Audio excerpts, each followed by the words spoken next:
हमारा सपना है 2022 आजादी के 75 साल जब हो, हमारे देश के किसान की आय डबल होनी चाहिए, 2 गुना होनी चाहिए, और उसके लिए हम काम कर रहे हैं। 2022 खत्म होने को आया और किसानों की आमदनी दोगुनी करने का पीएम मोदी का यह वादा सिर्फ जुमला बनकर रह गया। किसानों के हिस्से में आई महंगाई, बदसलूकी, दिल्ली की सरहदों पर पुलिस की लाठियां और बीजेपी का झूठ। दोगुनी आमदनी का वादा कर किसानों पर लाठियां बरसाई हैं मोदी सरकार ने। हड्डियां सुन्न कर देने वाली ठंड में दिल्ली में किसानों को खुले आसमान के नीचे सोने पर मजबूर किया है मोदी सरकार ने। गुजरात में किसानों का और भी ज्यादा बुरा हाल है। आंकड़े ऐसे हैं कि कोई भी सोचने पर मजबूर हो जाए कि ऐसे हालात में किसान अपने घर का खर्च कैसे चला रहा होगा। एक गुजराती किसान साल 2018-19 में खेती से औसतन 32 रुपए रोज कमाता है, जो कि मनरेगा मजदूरी और कंस्ट्रक्शन लेबर की दैनिक मजदूरी से काफी कम है।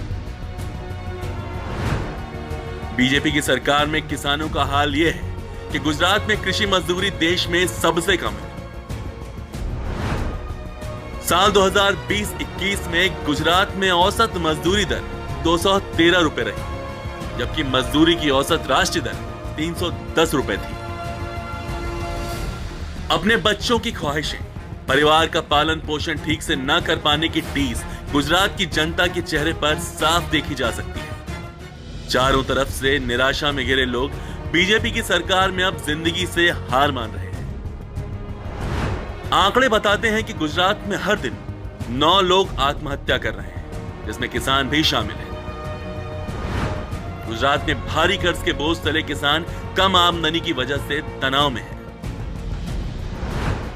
साल 2021 में दैनिक वेतन भोगियों और कृषि क्षेत्र से जुड़े 3,332 लोगों ने अपनी जान दी है। एमएसपी पर कानूनी गारंटी की मांग को लेकर किसानों ने शिद्दत की सर्दी में सड़क पर साल बिता दिए, लेकिन मोदी सरकार के कान पर जूं तक नहीं रेंगी। हासिल यह रहा कि गुजरात के किसानों की फसलों को केंद्रीय खरीद से ही बाहर कर दिया गया।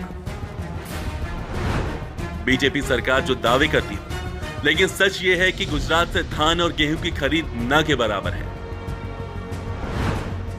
गुजरात में बाजरा और मक्का 2 प्रमुख फसलें हैं।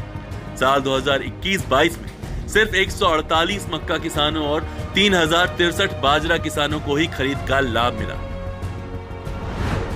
किसानों की हितैषी होने का दम भरने वाली बीजेपी की हकीकत यह है कि 2014 से 2020 के बीच गुजरात में मक्का की कोई खरीद ही नहीं हुई। यह है बीजेपी का गुजरात मॉडल।